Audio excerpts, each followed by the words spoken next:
No ar, Jornal TV Com, aqui pelo canal 14, destacando as informações de Bento Gonçalves e também aquelas mais relevantes do nosso dia a dia. Na edição desta segunda-feira, hoje 23 de agosto, você confere: Fórum de Prefeitos da Amesne debate questões relacionadas à saúde, economia e possível privatização da Corsan. Em Bento Gonçalves, Secretaria da Saúde conclui antes que outros municípios da região o calendário vacinal obrigatório contra a Covid-19.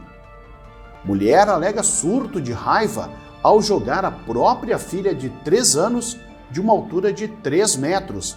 O caso ocorreu no bairro dos Eucaliptos.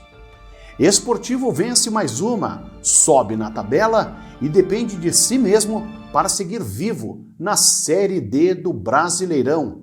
São destaques do Jornal TV Com que você confere agora.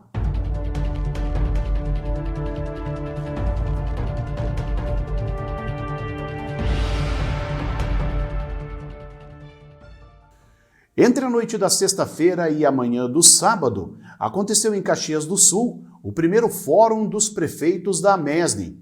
O encontro reuniu os gestores dos 36 municípios que compõem a Associação dos Municípios da Encosta Superior do Nordeste. A programação debateu diversos temas relacionados à saúde dos municípios, bem como à economia e as ações que as cidades estão desenvolvendo para combater e evitar a disseminação da Covid-19. Olha, foi um fórum muito produtivo, a união de esforços de toda a Serra Gaúcha, de todos os municípios envolvidos. Nós tivemos a representação da entidade também da Associação da Ampla, da Amserra, juntamente com a Amesne, que compõe a Macroserra, que são 49 municípios. Estivemos com a Universidade de Caxias do Sul, também falando sobre o Hospital Geral, da importância dele no contexto regional, do Consórcio Intermunicipal de Desenvolvimento da Serra Gaúcha, o que acaba nos ajudando nas compras, nas licitações, nos pregões, tendo muita qualidade na compra das prefeituras e também com um preço menor. Também acabamos dirimindo dúvidas sobre esse novo momento da pandemia, liderados pela coordenadora do Comitê Técnico Regional da Saúde, onde nós temos aí algumas interrogações com relação à variante Delta, mas sempre trabalhando diariamente, vendo que entre a diminuição das taxas de ocupação das UTIs e também da diminuição dos casos, nós estamos avaliando algumas flexibilizações que possam contemplar todas as atividades laborais, para que todos tenham o direito de levar sustento para a sua família, equilibrado, evidentemente, com as questões da saúde. Por fim, dirimir as dúvidas, tantas dúvidas e tantas angústias dos prefeitos com relação à parte jurídica, com o Dr. Vladimir Kiele, que é o advogado da Amesne, mas também é advogado da FAMURS. Com isso, os prefeitos saem satisfeitos, podendo ter até o final do ano agora um momento que possam planejar melhor os seus municípios e sempre pensando na Serra como um todo. Como eu sempre comento, quem vem de fora não vem para a cidade A, B ou C, eles vêm para a Serra Gaúcha e nós precisamos estar juntos, seja no turismo, seja no desenvolvimento econômico ou seja nas questões de proteção à população. Então foi muito bom, estou muito feliz e que Deus abençoe a nossa Serra Gaúcha. O encontro foi finalizado com um espaço para sugestões e perguntas sobre todos os temas mencionados ao longo da programação. Até o dia 31 deste mês, a Biblioteca Pública Castro Alves recebe inscrições para o primeiro concurso literário da Feira do Livro de Bento Gonçalves. Poderão participar escritores gaúchos residentes nas cidades que compõem a região da Amesne, a Associação dos Municípios da Encosta Superior do Nordeste. Os textos originais e inéditos devem ter até 8 páginas, sendo que a temática é livre desde que se respeite os direitos humanos. Os 3 primeiros selecionados terão seus textos publicados em livro digital e receberão um box de livros selecionados pela Biblioteca Pública. Também serão selecionados outros 7 textos a título de menção honrosa para serem publicados em livro digital. O resultado será divulgado no dia 16 de outubro, durante a Feira do Livro, no canal oficial do evento, no YouTube.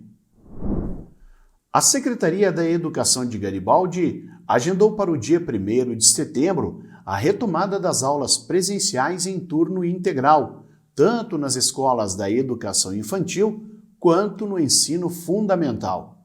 Com isso, todos os 2.977 estudantes matriculados voltarão às escolas, que já estão se organizando dentro dos protocolos para atender a todos com segurança em relação à Covid-19. A secretária Beatriz Sopelsa diz que o município vai trabalhar dentro das normativas do Conselho Nacional da Educação, que prevêem, entre outros pontos, o distanciamento correto entre as classes. Entre amanhã, dia 24, até a quinta, dia 26, o município estará aplicando a segunda dose contra a Covid-19 em todos os profissionais da educação, de modo que, com o retorno, todos estejam 100% vacinados. Além do risco de racionamento de energia e apagões, o governo federal terá de lidar com a pressão nas contas de luz em 2022. Cálculos preliminares da Agência Nacional de Energia Elétrica, a ANEEL, indicam que as tarifas de energia podem subir, em média, 16,6% no ano que vem, principalmente por causa da crise hídrica que o país enfrenta atualmente. Segundo o superintendente de gestão tarifária da agência reguladora, Davi Lima, diversos fatores devem contribuir para a alta nas tarifas, entre eles os valores pagos pelos consumidores por meio das bandeiras tarifárias, que não serão suficientes para fazer frente aos custos com o uso das usinas térmicas. A previsão é de que a chamada conta bandeira feche o ano com um rombo de 8 bilhões de reais. A alta do dólar, que impacta o valor da energia gerada na usina de Itaipu, e o reajuste dos contratos antigos de 17 distribuidoras atrelados ao IGPM também devem pressionar as tarifas. De julho do ano passado a junho deste ano, o indicador subiu 35,75%. E no esporte, o Esportivo emplacou uma sequência de resultados positivos nesta reta final da primeira fase da Série D.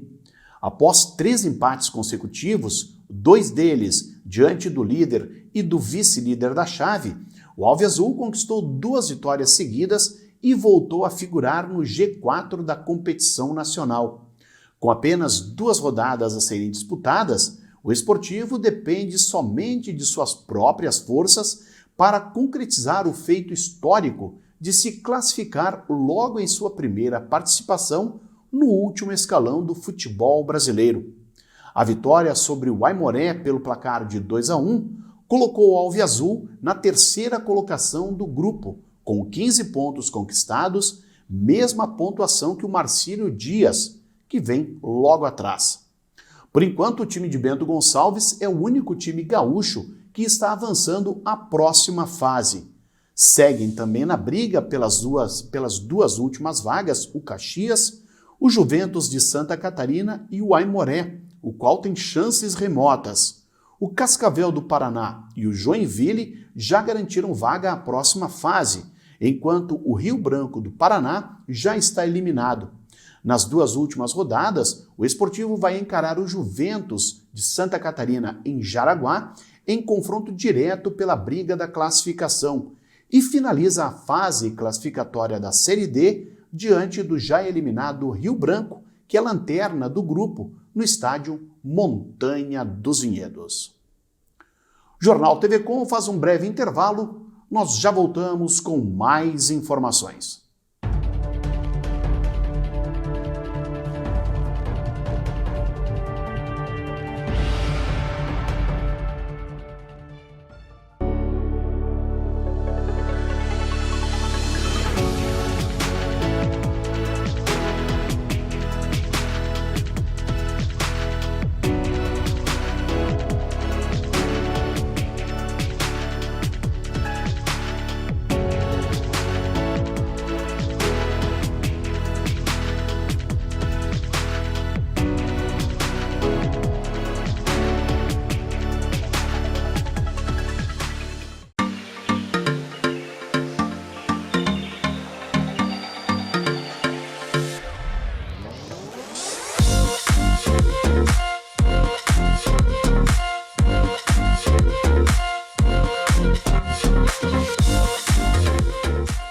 que acontece com o mundo do vinho? A gente fala de mundo do vinho e nos remetemos a tempos antigos, tempos passados, né? Remontando uma história maravilhosa.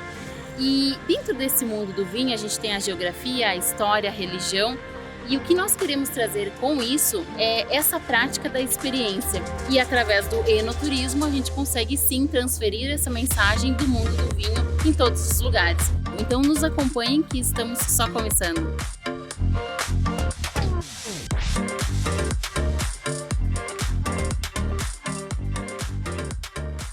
Todo final de tarde você tem um compromisso com a informação. Fique sabendo o que acontece em todo o estado no programa mais dinâmico da TV Gaúcha. Informação em tempo real, vagas de emprego e entrevistas exclusivas sobre cotidiano, política e cultura.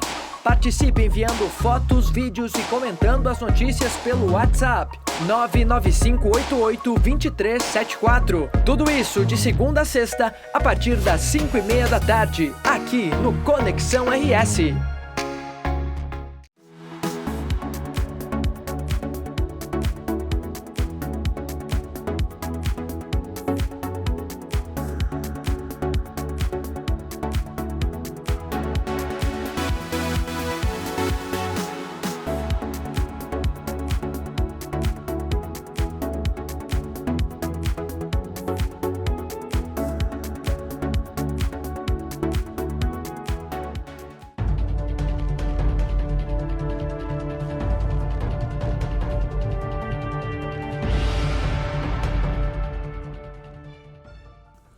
O final de semana, com temperaturas elevadas no estado, marcou o fim de dias atípicos para o inverno. Nesta segunda-feira já há registro de nuvens e chuvas no oeste e no sul, mas na Serra a instabilidade inicia a partir da terça-feira. A previsão alerta para o maior episódio de chuva em meses no sul do Brasil, com elevados volumes de precipitação até o próximo sábado, podendo superar 100 milímetros em algumas regiões.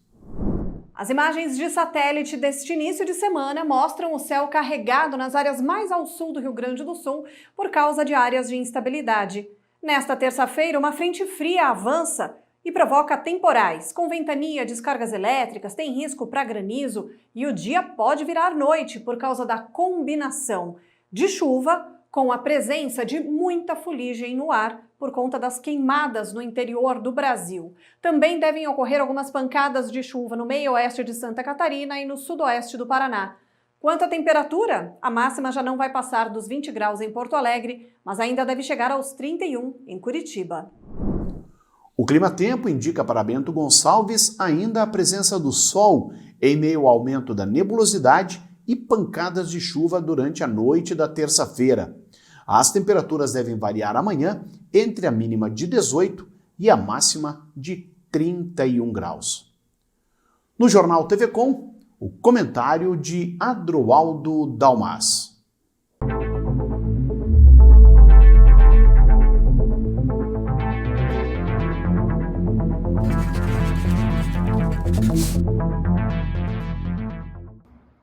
Olá! Hoje a cidade recebeu com surpresa, ou certa surpresa, a notícia de que amanhã, dia 24 de agosto, terça-feira, a partir das 2 horas, 14 horas, será reiniciado o julgamento junto ao TRE da chapa caçada Diogo Amarildo e, inclusive, com efeitos para o próprio ex-prefeito Pazin. E recebe com surpresa no dia de hoje a notícia porque alguns contavam que poderia durar um pouco mais o tempo necessário para se remarcar o julgamento. Afinal, ele foi suspenso na terça-feira passada, dia 17, graças a um pedido de vistas do desembargador Mesh. Pois bem, estaremos amanhã novamente, todos, na grande expectativa da decisão. Recapitulando, o julgamento foi suspenso com 2 dos 6 votos a favor da condenação da chapa Diogo Amarildo e ao próprio ex-prefeito Pazin a apenas a apenas, segundo alguns, a condenação a 63 mil reais cada um de multa. Amanhã a sorte novamente estará lançada, a não ser que mais alguém peça vistas, o que dificilmente acontecerá. O certo é que rapidamente o processo volta à pauta em apenas uma semana. E para quem está acostumado a reclamar do marasmo da justiça ou de pedidos de vistas intermináveis que se arrastam por meses e meses, como acontece em outros tribunais, não terá agora do que reclamar. Uma semana parece ser um tempo mais do que suficiente, seja para fazer uma análise mais superficial, seja para fazer uma análise dos acontecimentos de uma forma mais profunda. Uma coisa é certa, o desembargador que pediu vistas é um julgador experiente em relação às questões que envolvem infrações eleitorais. Amanhã, 24 de agosto, a partir das 14 horas, todos nós, ligados na TV Com Bento Gonçalves, canal 14 da NECT, porque aí, amanhã, mais uma vez, será transmitido o julgamento ao vivo. E aqueles que tiverem foguetes, de um lado ou de outro, possivelmente amanhã, ao encerrar o julgamento, poderão fazer uso deles, seja comemorando o que for. Quem viver, verá. Pensem nisso e fiquem com Deus.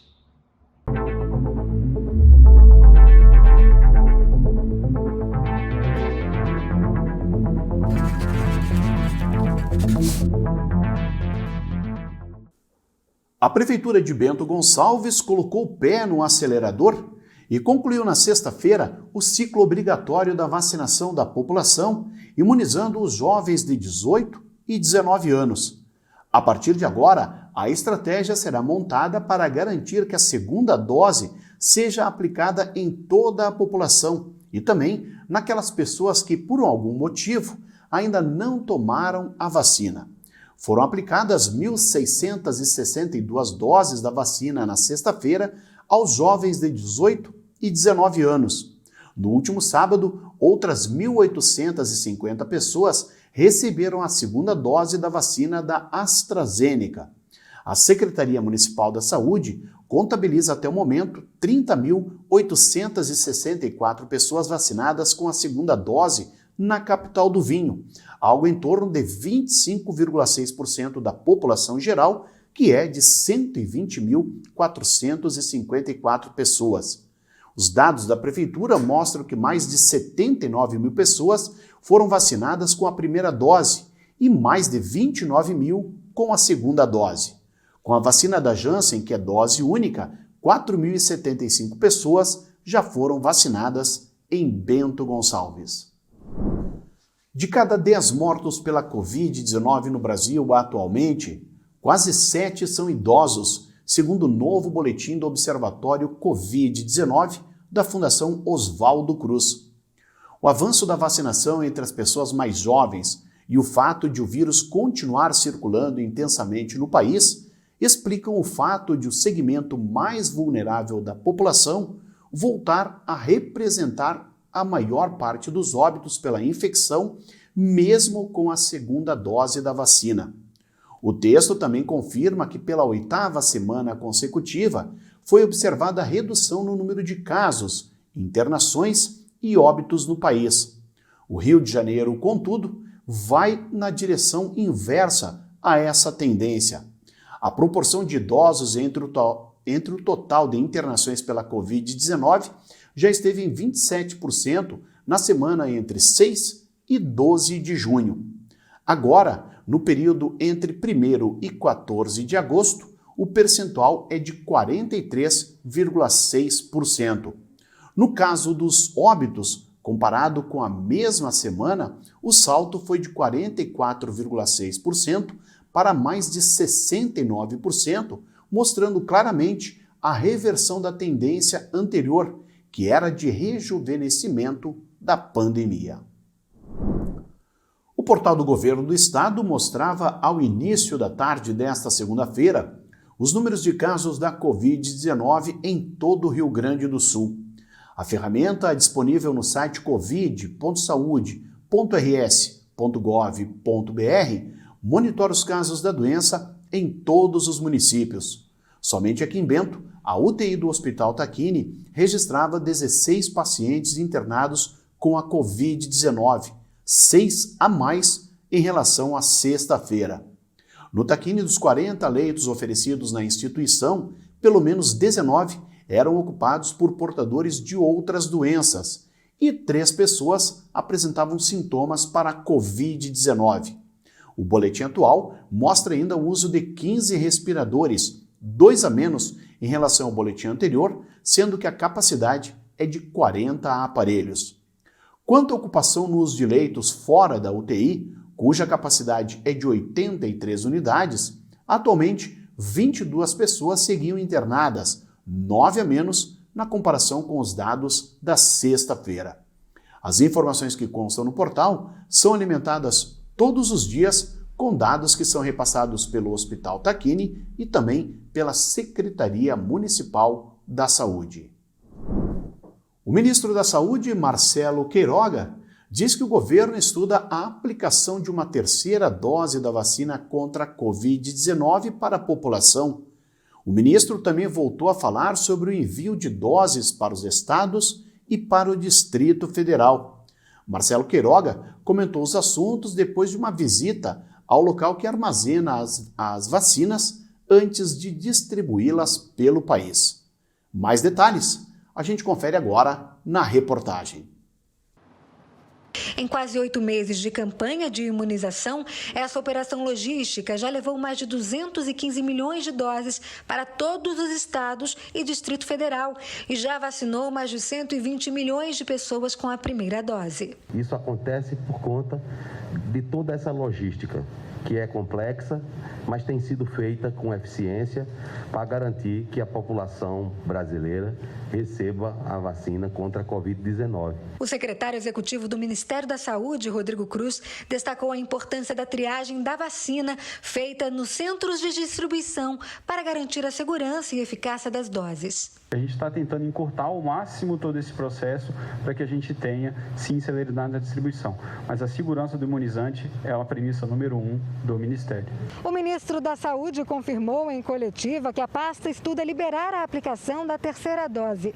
Um estudo científico deve ficar pronto entre final de outubro e início de novembro, mas ressaltou que antes disso, a segunda dose para todos os brasileiros deve ser priorizada. O Ministério contratou um estudo onde nós testamos indivíduos imunizados com a vacina Coronavac, com as 2 doses, serão submetidas a uma terceira, que será de Coronavac, de AstraZeneca, de Pfizer ou de Janssen. E esses indivíduos são alocados de maneira aleatória. Nós teremos essas respostas no final de outubro, começo de novembro.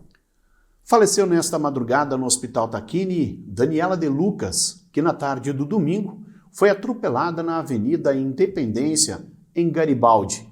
Mesmo na faixa de segurança, ela foi atingida pelo condutor de um Citroën C3, que mesmo em choque, conseguiu acionar a Brigada Militar e, posteriormente, a equipe do SAMU. Ela foi socorrida e levada primeiramente para o Hospital São Pedro, mas diante da gravidade, foi transferida à noite aqui para Bento Gonçalves. Daniela de Lucas morava em Garibaldi, mas trabalhava na cooperativa vinícola Aurora, no setor de marketing. A empresa, em nome da direção e funcionários, emitiu nota de pesar, destacando a competência, a simplicidade e a alegria da colaboradora. Ela deixou o marido, Dilnei Dalpian, e uma filha, Alícia, de apenas 4 meses. Na noite da última sexta-feira, policiais militares da Força Tática aqui em Bento realizaram a prisão de um jovem de 19 anos pelo crime de tráfico de drogas. O caso ocorreu por volta das 9h15 na rua Antônio Luiz Somense, no bairro Vila Nova. A prisão ocorreu durante a abordagem após os policiais militares flagrarem a venda de entorpecentes no referido endereço. Com o acusado, os policiais encontraram 39 tijolos de maconha com peso total de 18,7 kg, além de R$ 232 em dinheiro e balança de precisão. O indivíduo foi preso em flagrante e encaminhado para a Delegacia de Polícia aqui de Bento Gonçalves para os procedimentos legais. Terminou em prisão o caso da mãe que jogou a própria filha de 3 anos de uma altura de 3 metros aqui em Bento, na manhã do último sábado. A criança, embora tenha sido conduzida ao hospital, passa bem e os exames não detectaram ferimentos graves na menor, que vai ficar sob a guarda da avó materna. Segundo informações preliminares, a mulher de 26 anos não tem antecedentes criminais e tem 2 filhos, uma menina de 3 anos e a outra de 10, que são criadas pela avó. Moradora de Farroupilha, a acusada veio passar o fim de semana na casa da mãe, onde teria se desentendido com o seu irmão. Na delegacia, ela alegou que teve um acesso de raiva, pegando a filha de 3 anos e jogando a criança de uma escada em direção ao pátio, numa altura de 3 metros. A menor foi socorrida por familiares e o motivo de tamanha violência não foi revelado. Estas, então, as informações do nosso Jornal TV Com desta segunda-feira, 23 de agosto. Lembrando que o nosso programa tem reprises amanhã, às 7 horas e também ao meio-dia. Você, baixando o aplicativo Conecta TV Com, pode conferir a nossa programação em qualquer smartphone. É válido para Android e também iOS. Boa noite!